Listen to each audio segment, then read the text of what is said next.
Hey everyone! Today we're going to be doing something a little bit different.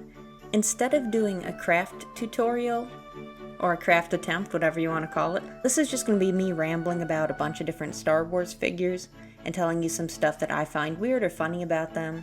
If that interests you, great! If that doesn't, well, I'm sorry. Okay, here we go. Okay, Mahdi from Power of the Force. Mahdi just can't catch a break. First, his name is made Conan Antonio Mahdi because of a single late-night interview. Then it's established that Tarkin's wife is Mahdi's cousin, just stay with me here, and Mahdi has to work on the Death Star and watch Tarkin cheat on his cousin with Daala. Awkward. Really, that's a weird book. Okay, but then to top it all off, his entire figure is designed so that you can make him get force choked. Mahdi is from the Power of the Force line, that one line that still lines antique stores and gave everyone, including Princess Leia, giant pectorals. Like, they are all ready to wrestle. Lando looks the most like he's gonna kick your butt. Okay, but Mahdi is from this line, and they broke the formula just for him. Instead of the 5 points of articulation, he gets 1 extra. And it's designed so that he can be force choked. He was literally made to suffer. So, I have this Han figure, and he looks great at a distance, but if you get up close, he looks like he took something illegal and it's starting to kick in and he's kind of freaking out about it. Is this normal or did I get a special copy? Next up is Endor Leia. I like the Endor figures because you can basically play dress up with them, putting on their camouflage and helmets. This Leia is a good match for my Han, because just like him, she looks normal at a distance, and then you get up close. Do you see it? They printed her face off-center. It's one of those things that it's just hard to unsee once you see it. So with those parents, you're probably wondering, what's wrong with Jaina? Actually, nothing. She's one of my favorite figures. Oh, she just went missing. Oh, just kidding. No, I wanted to take her flight suit off so that you could see that she kind of has 2 outfits.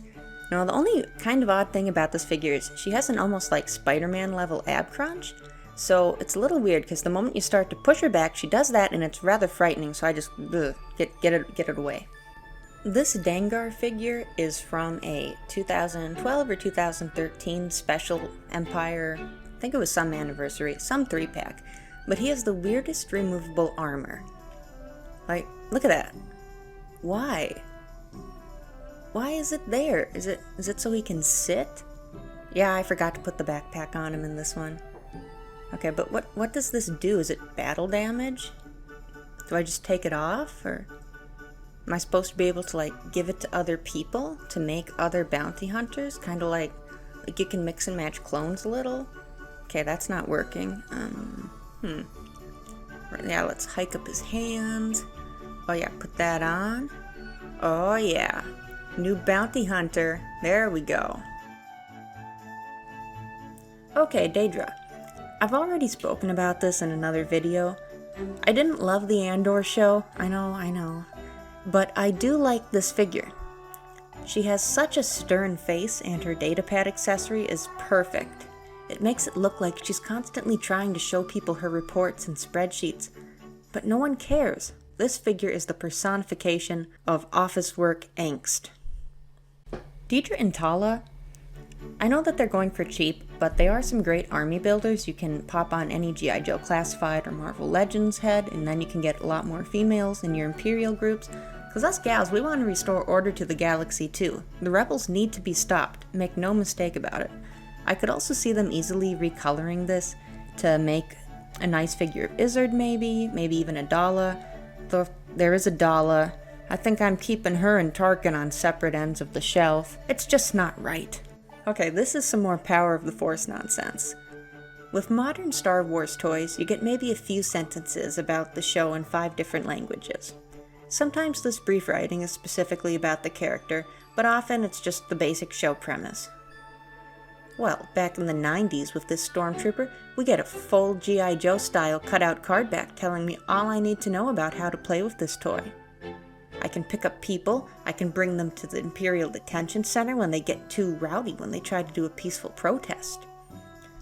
Alright, guess which character has absolutely defined abs, like washboard abs, in both vintage and Black Series scale. Stumped? Here's a hint. He's really, really old, and he's insane. And he mispronounces his own name because he's really a clone. That's right, it's Jorus C'baoth, or Jorus. I've read the book a bunch, but never heard the audiobook. I've heard things about the Wookiee parts. So, is this just for picture accuracy? Or did Hasbro just decide to save some time? They saw a bare chest and said, let's just pull from some buff Marvel Legend figure. But the best part is that he's wearing these little sandals. So I just love how he looks like a crazy hobo that spends all day doing a plank. You can do it, bigger me. And then he goes and stands around on Thrawn's bridge in beach shoes. Drayden Voss. So this figure looks good when he's standing and doing absolutely nothing else. This is one of the weirdest things. You know, you get a new figure, first thing you do, maybe just like test the joint, see, well, how can I pose it? Is anything fragile? How does it move? But holy moly, look at that. Look at that knee joint. It's not even a knee joint, that's a whole extra section of leg. This was the most bulky, baffling, daddy long leg, bizarre freak of nature thing I've ever seen on one of these joints. Or maybe he's... Wait, I think I know what he is. Alright, let's see if I can find him. Is he... Drat, none of those are him. Well, I'm gonna have to wing it. I think, looking at those legs, I'm thinking hover tank. I think that's what he turns into. This is clearly the Crimson Dawn hover tank. So we've just got to situate him right. Just got to do a little bit more work, you know. Maybe like get his... Yeah, something like that. Baylan. Every time I see this figure, all I can think of is a ladder match. All I see is a gray-haired Kevin Owens. So the next thing that we're going to do is talk about Black Series Thrawn. Not talking about Mythra Elon Musk of the Chiss Ascendancy. We're talking about Archive Thrawn. So, basically I'm just going to complain about it. But here we have Archive Thrawn.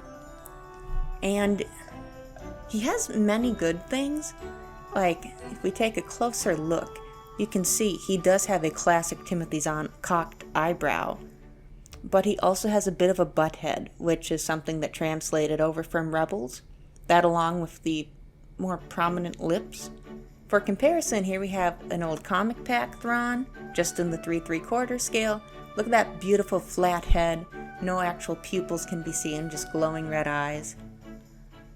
I mean, the eyebrow's a nice touch, but... I guess I like my Thrawn with a flat forehead. Yeah, I'm pointing at it right there, because I despise it. Dash Rendar. The guy who somehow managed to be cool, even though he's clearly a knockoff. Shadows of the Empire was a game that absolutely tortured my small young mind on the Nintendo 64 for many years. It took me forever in levels to figure out just what I was supposed to do. Although half the time I just went back to that one level with the jetpack because I just really liked the jetpack. So I just pretend that Dash was having adventures. Anyway, but because I played this game so much, I really got to know what Dash looked like. So when I saw the pictures when this figure was announced, I was a little disappointed. He's missing his stubble. His arms, look at those. Those aren't Dash Rendar arms. Dash Rendar wields 2 studly tree trunks as arms. Also, now that I have the figure in hand, I've tested it, and he does not detach himself in the abdomen in a perfect right angle when you make him look directly upward.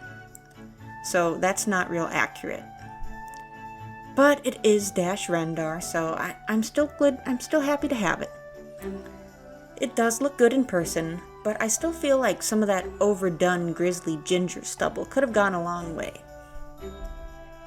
It's time to talk about Bossk, this little cutie. Look at this guy. Like, I know he's a Trandoshan. I know his dad leads the Bounty Hunter Guild, at least in the EU, I think. But look at that little face. And he has this little hinge so he can go like, "Hello. Oh, my name is Bossk. I want to be your friend." And then he has this little arm. He's like, "Hello, hi." He's just adorable. I mean, look at that face. That face, like, that's the face like when Domino's shows up. That's the face you make. With the Feryx Imperial Officer, they put Dark Times in his name. But I look at that smile, and I think it was supposed to be good times. He just looks so happy. He's the optimist in my collection, so when my Imperial figures get scared, he cheers them up.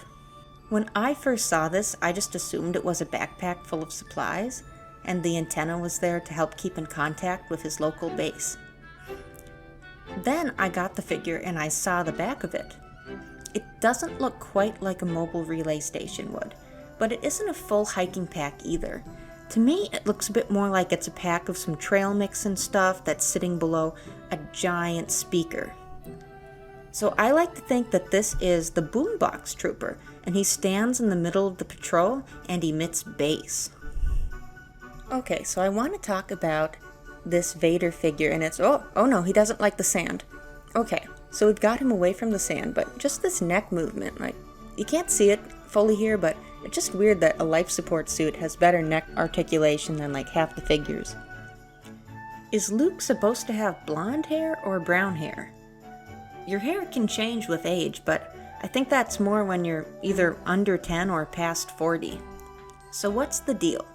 I just find it strange that I have 3 Luke figures, 4 if you count Luke, or however it's pronounced. You know, clones in the letter U. Anyway, but, so that's 4, and they all have different hair. Okay, Mara Jade. I really like this figure. But what do these do? Nothing connects to it. Is it just supposed to look cool? Am I missing something? Why is she wearing backpack straps with no backpack? And that's it for this batch of rambling about figures. If you enjoyed this, I do have plenty more that I can ramble about. If you didn't enjoy it, well, thank you for making it this far at least. Sorry about your time. But either way, thanks for watching. Have a good day.